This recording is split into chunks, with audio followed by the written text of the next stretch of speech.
Okay, this is a very interesting question.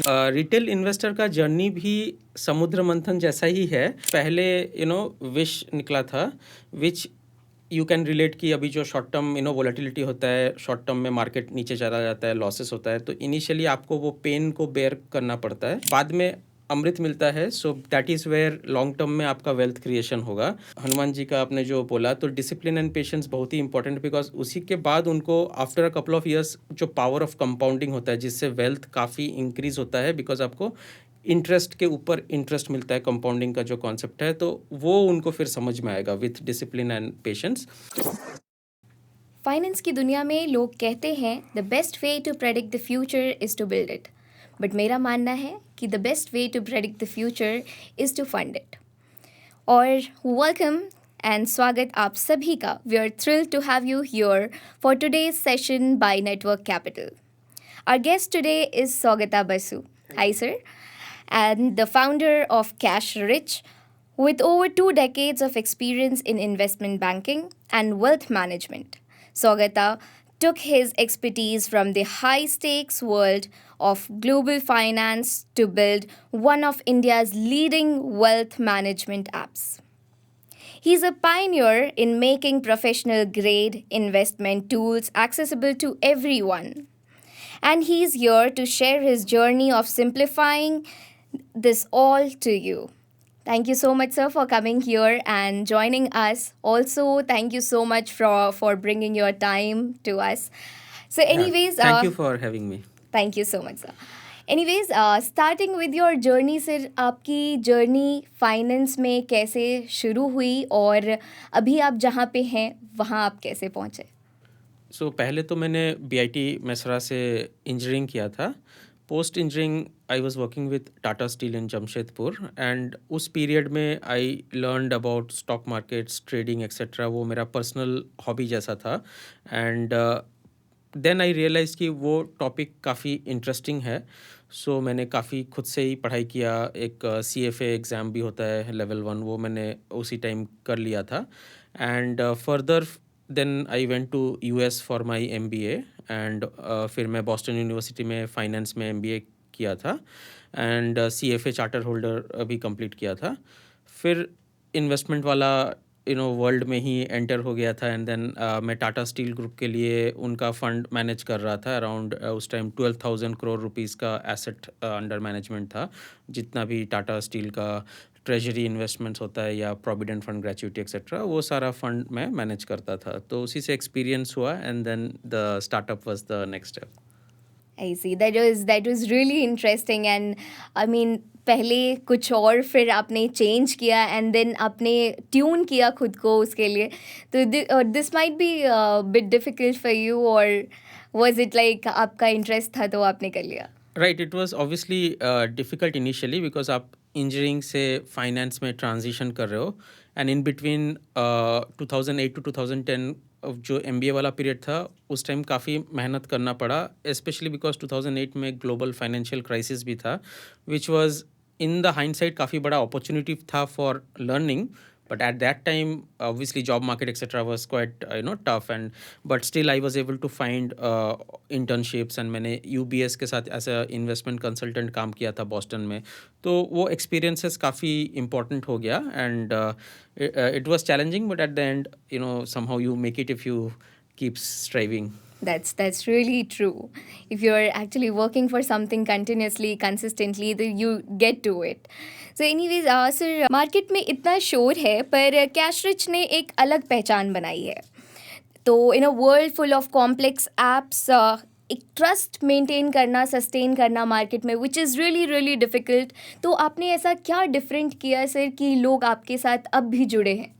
Right. So trust आप सिर्फ marketing करके नहीं गेन कर सकते हैं। Over a period of time आपको अच्छा सर्विस डिलीवर करना होगा, एंड कस्टमर्स को दिखना चाहिए कि हाँ, ये वैल्यू ऐड हो रहा है कुछ। सो हमने एक तो काफ़ी सिंपल ऐप बनाया जो कोई भी इजीली यूज़ कर सकता है टू इन्वेस्ट देयर मनी। लोग cash rich app play store या ऐप स्टोर से डाउनलोड करते हैं, अपना अकाउंट बना लेते हैं, एंड फिर हम भी उनको हेल्प करते हैं, एंड वो खुद भी इजीली अपना इन्वेस्टमेंट मैनेज कर सकते हैं। Plus over a period of time ऐसे काफ़ी इंसिडेंसेस हो गया है जहाँ पर उनको दिखा है कि हमने राइट टाइम पे उनको हेल्प किया है। जैसे 2018-19 के टाइम फ्रेम पे कुछ फंड्स ऐसे डेट फंड्स थे जो काफ़ी अच्छा रिटर्न देते थे एंड वो काफ़ी ऊपर टॉप में रहता था हर प्लेटफॉर्म में। फ्रैंकलिन टेम्पल्टन के डेट फंड्स थे जो ऐसा अच्छा परफॉर्म कर रहे थे। हाउएवर हमने देखा था कि उसमें कुछ ज़्यादा रिस्क है। सो अराउंड 2019 हमने अपने यूज़र्स को बोला था कि ये फंड से आप एग्ज़िट कर जाओ। एंड कोविड जब हुआ अप्रैल 2020 में, तब 6 फंड्स में लोगों का पैसा काफ़ी अटक गया, ऑलमोस्ट 25,000 करोड़ अटक गया था। बट कैशिश का कोई भी यूज़र उस प्रॉब्लम में नहीं फंसा बिकॉज हमने पहले ही निकल गए थे उस सारे इन्वेस्टमेंट से। एंड हेंस इस टाइप का एक्शन से आप यूज़र का ट्रस्ट गेन करते हो, उनको दिखता है कि हाँ कुछ वैल्यू ऐड हुआ। Okay, so you are trying to make it different from other applications, और ऐसे लोग आप पे ट्रस्ट कर रहे हैं and they are showing actually कि yes, cash rich is reliable and trustworthy. Right, right. And आप सिर्फ ट्रांजैक्शन को फैसिलिटेट कर रहे हो उतना ही नहीं है, आप थोड़ा मार्केट का रिसर्च भी कर रहे हो। आप कोशिश कर रहे हो कि transaction easy and simple way में हो, लोग इजीली इन्वेस्ट कर सके बट ऑल्सो राइट जगह पे इन्वेस्ट कर पाए। Correct sir, thank you so much. और सर, मैं जानना चाहूँगी, आजकल लोगों में ये ले ऑफ का बड़ा होड़ मचा हुआ है, तो आपको क्या लगता है कि ये ले ऑफ्स कैसे लोगों को परेशान कर रही है, and people are actually talking about कि जॉब्स नहीं मिल रहे हैं, एंड उसके एक रिटेल कस्टमर पर क्या इम्पैक्ट पड़ता है? Should they be worried about their services और इन्वेस्टमेंट्स? यस, सो जो अभी लेऑफ्स हो रहा है वो एक शॉर्ट टर्म इशू नहीं है। There is a structural change which is going on, specially because of artificial intelligence, AI. अब क्या होगा कि काफ़ी पुराने जॉब्स आस्ते आस्ते कम हो जाएंगे, new set of jobs probably will come up, but हम अगर अपने को अपस्किल नहीं करेंगे तो प्रॉब्लम है। And also from a money management standpoint, job security as such तो नहीं है मोस्ट केसेस में। अगर आप प्राइवेट सेक्टर में हो तो जॉब सिक्योरिटी नहीं होने वाला है। इट इज़ बेटर कि आप अपने लिए ही इनकम सिक्योरिटी क्रिएट करो। आप देखो कि आप अपना पैसा को कैसे मैनेज कर सकते हो सो दैट आपके पास अलग अलग जगह से पैसा आए। जैसे इंटरेस्ट हो गया जो आप बैंक डिपॉजिट या कोई और फंड से, इंटरेस्ट बॉन्ड से क्रिएट कर सकते हैं। डिविडेंड आप क्रिएट कर सकते हैं from equity investment share market से। म्यूचुअल फंड्स में भी एक एसडब्ल्यूपी का कॉन्सेप्ट, वहाँ से आप कुछ कैश फ्लो जनरेट कर सकते हो। रेंट अगर मिल रहा है कोई घर से तो वो एक कैश फ्लो का है। कुछ आप और साइड में करते हो जिससे आपको कैश फ्लो बन रहा है। तो इनकम जो है उसको सिक्योर करना है इंडिविजुअली सबको। जॉब के भरोसे नहीं रह सकते, अभी मार्केट ऐसा ही रहेगा और ख़राब होने का चांसेस है। करेक्ट. और सर, ये एक्चुअली लोगों में अभी बहुत ज़्यादा चल रहा है, तो जॉब सिक्योरिटी देखना तो थोड़ा सा मुश्किल हो गया है, एंड लोग सोच रहे हैं government job, either government job और कुछ और. तो ये आपने जो कहा मुझे भी सही लग रहा है सर, कि हाँ, एक मनी सिक्योरिटी होना लाइफ में बहुत ज़रूरी है. यस, एंड जब तक जॉब है, मैंने till you are laid off at least, तो राइट. तब तक एटलीस्ट पैसा को ठीक से इन्वेस्ट करना चाहिए। एटलीस्ट 6 to 12 मंथ्स का इमरजेंसी फंड आपको ट्रू. खुद क्रिएट करना चाहिए। आपको देखना चाहिए कि आप ऐसा कुछ लोन मत ले लो कि 40-50% आपका जो सैलरी है वो ईएमआई में चला जाए, क्योंकि जिस दिन जॉब जाएगा उस दिन उतना हाई ईएमआई रहेगा तो प्रॉब्लम हो जाएगा। हेल्थ इंश्योरेंस भी आपके पास खुद का होना चाहिए, सिर्फ कंपनी का नहीं, बिकॉज कंपनी अगर बाई चांस ले ऑफ किया तो फिर हेल्थ इंश्योरेंस रहेगा ही नहीं फैमिली के पास। सो ये सब बेसिक स्टेप्स है, एंड जितना पॉसिबल है वो mutual fund, SIP etcetera continue होना चाहिए ताकि वो कॉर्पस आपका बिल्ड हो। एंड सो पहले आप अपना सेविंग्स रेट या इन्वेस्टमेंट रेट बढ़ा के रखो कि जब प्रॉब्लम आए तो आपके पास एनफ इमरजेंसी फंड हो फॉर 6-12 मंथ्स, तो आप दूसरा नौकरी, दूसरा चीज़ खोज सको। Right, survival is important. Yes. Corporate finance की जर्नी में आपने बहुत सारे उतार चढ़ाव देखे हैं, तो वो कौन सा एक ऐसा लेसन है जिसने आपको सिखाया कि पैसा बनाना इम्पॉर्टेंट है, पर उससे मैनेज करना उससे भी ज़्यादा इम्पॉर्टेंट है? करेक्ट। सो एक तो हमको कैश फ्लो अच्छा से समझना चाहिए। बिजनेस कॉन्टेक्स्ट में भी अगर आप बिजनेस चला रहे हैं, स्टार्टअप एंटरप्रेन्योर है, तो आपको कैश फ्लो मैनेजमेंट आना चाहिए।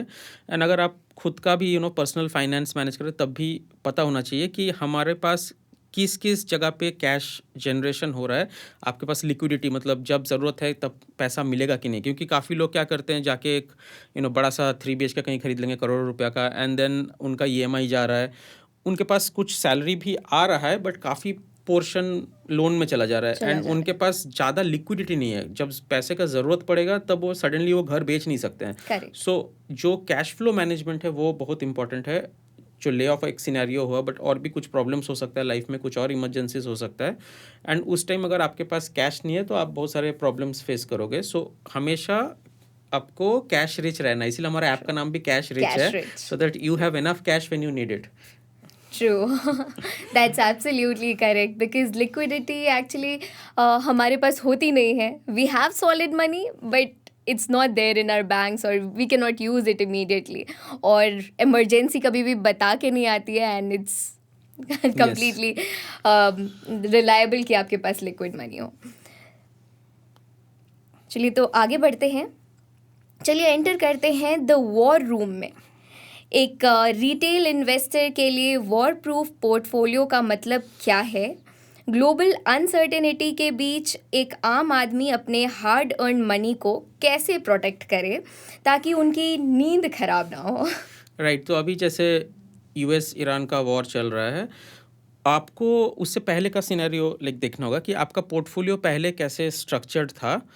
अगर हम पूरा पैसा शेयर मार्केट में डालेंगे तो ऑब्वियसली हमारा रिस्क बहुत ज़्यादा हाई रहेगा, तो हमको करना ये चाहिए कि जो एसेट एलोकेशन जिसको बोलते हैं, या पोर्टफोलियो को डाइवर्सिफाई करने के लिए, कि कुछ फिक्स्ड में रहेगा, कुछ शेयर मार्केट में रहेगा, कुछ गोल्ड सिल्वर ये सब में रहेगा, कुछ शेयर मार्केट में भी कर रहे हैं but not Indian market, outside India का मार्केट में कर रहे हैं। तो अगर आप हर जगह थोड़ा मिक्स करके अपना पोर्टफोलियो बनाएंगे इन्वेस्टमेंट का, तो कभी भी ऐसा सिचुएशन नहीं होगा कि आपका सब कुछ नीचे एक साथ चला जाएगा। तो आपके पास हमेशा पैसा ठीक ठाक ही रहेगा।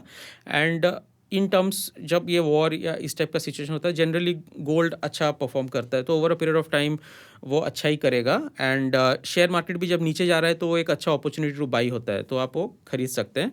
एंड जो not only war proof but in general crash proof portfolio हम क्रिएट करना चाहते हैं, उसमें एक कॉन्सेप्ट है पोर्टफोलियो इंश्योरेंस का, जिसमें ऐसा वे में हमको अपना पोर्टफोलियो में डिज़ाइन करना चाहिए जहाँ पर अगर हमारा इक्विटी पोर्शन जो शेयर मार्केट का इन्वेस्टमेंट है वो नीचे जाता है, तो वो जो इंश्योरेंस है ना वो हमको पे ऑफ करेगा कुछ। So the way it works is कि आपके पास फॉर एग्जांपल 1 करोड़ रुपया है जो शेयर मार्केट में है, एंड मार्केट 30% नीचे चला गया, तो 1 करोड़ का 70 लाख हो जाएगा, जो कि ऑब्वियसली किसी को पसंद नहीं होगा कि 30 लाख लॉस चल रहा है, सो Right. In that sort of a scenario नींद जाने का बहुत चांसेस है।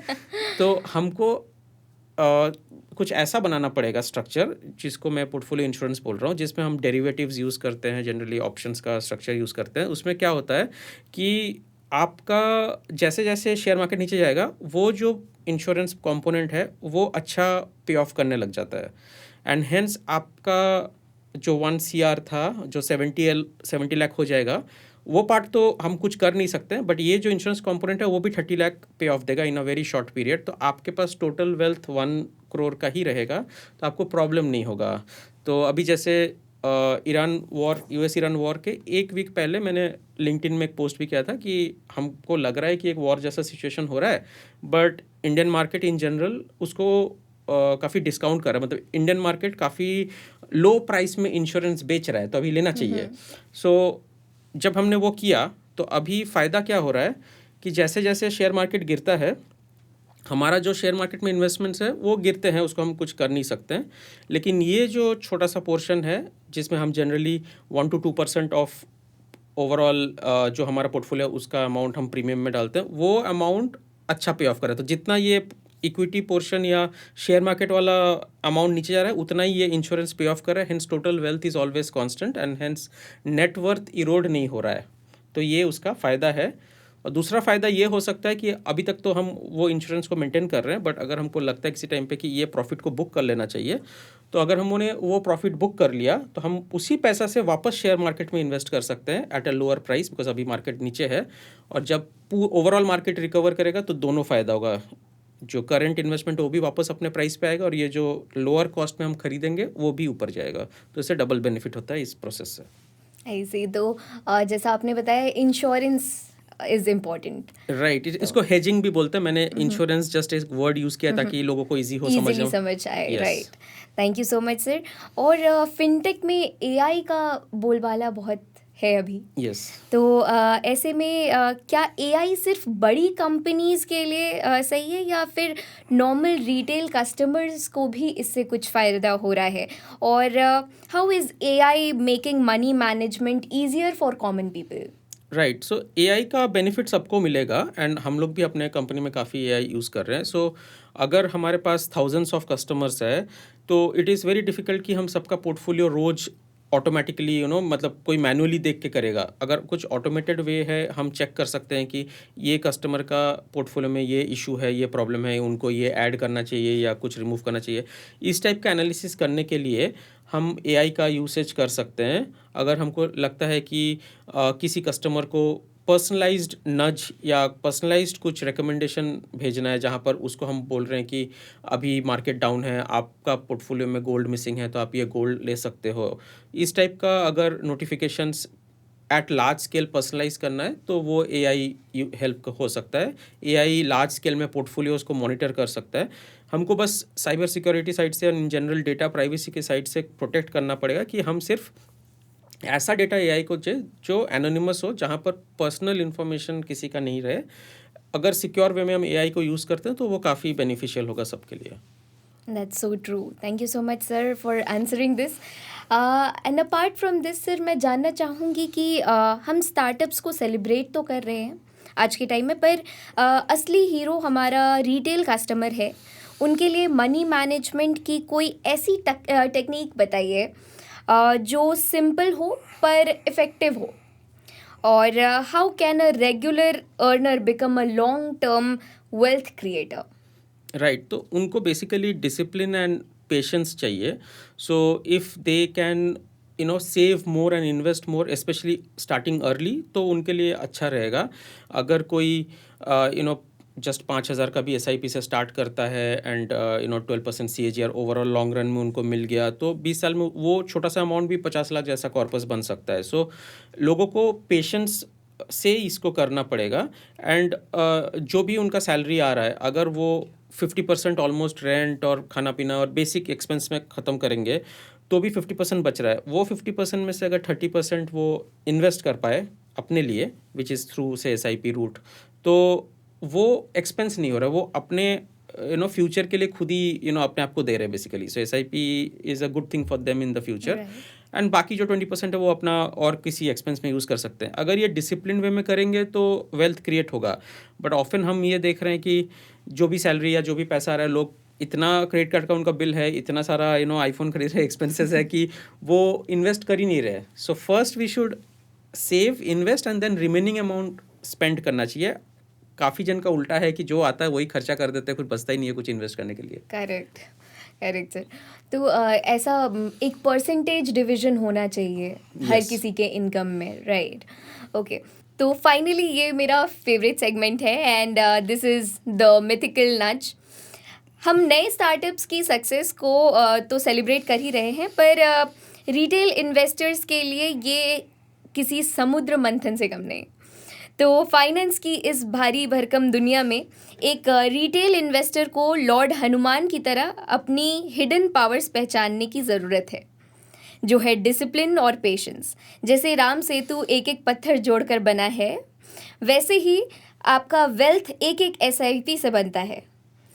तो मेरा सवाल आपसे ये है कि अगर आपको आज के रिटेल इन्वेस्टर को एक सुदर्शन चक्र जैसा टूल देना हो, उनके सारे फाइनेंशियल डाउट्स को ख़त्म कर दे, ऐसा कुछ, तो आप क्या सजेस्ट करोगे उन्हें? Okay, this is a very interesting question and आपने माइथोलॉजी का काफ़ी पॉइंट्स एक ही क्वेश्चन में रखा है। सो रिटेल इन्वेस्टर का जर्नी भी समुद्र मंथन जैसा ही है।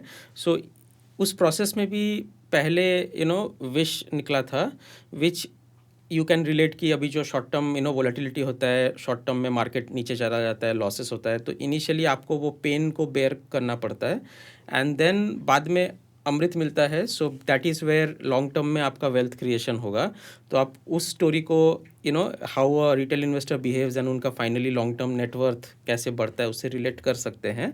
एंड ऑल्सो आप जो हनुमान जी का आपने जो बोला, तो डिसिप्लिन एंड पेशेंस बहुत ही इंपॉर्टेंट, बिकॉज उसी के बाद उनको after a couple of years जो पावर ऑफ कंपाउंडिंग होता है जिससे वेल्थ काफ़ी इंक्रीज होता है, बिकॉज आपको इंटरेस्ट के ऊपर इंटरेस्ट मिलता है, कंपाउंडिंग का जो कॉन्सेप्ट है, तो वो उनको फिर समझ में आएगा with discipline and patience.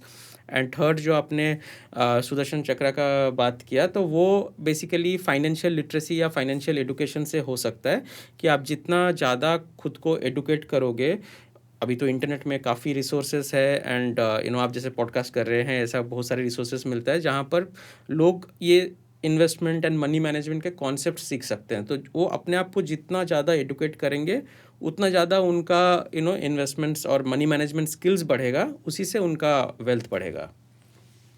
Okay, that's really helpful for generations to come and actually the people who are working on this. Sir, lastly मैं आपसे पूछना चाहूँगी कि आप क्या सजेस्ट करोगे जो अभी बिगनर्स हैं इस इंडस्ट्री में, उनको आप क्या सजेस्ट करना चाहोगे? तो जो टोटल अमाउंट ऑफ इन्वेस्टमेंट जो होता है ना, वो उतना इम्पोर्टेंट नहीं होता है। आप एकदम छोटा अमाउंट हो, किसी के पास 1000 रुपये 5000 रुपये, डजेंट मैटर, छोटा अमाउंट से ही स्टार्ट करना चाहिए।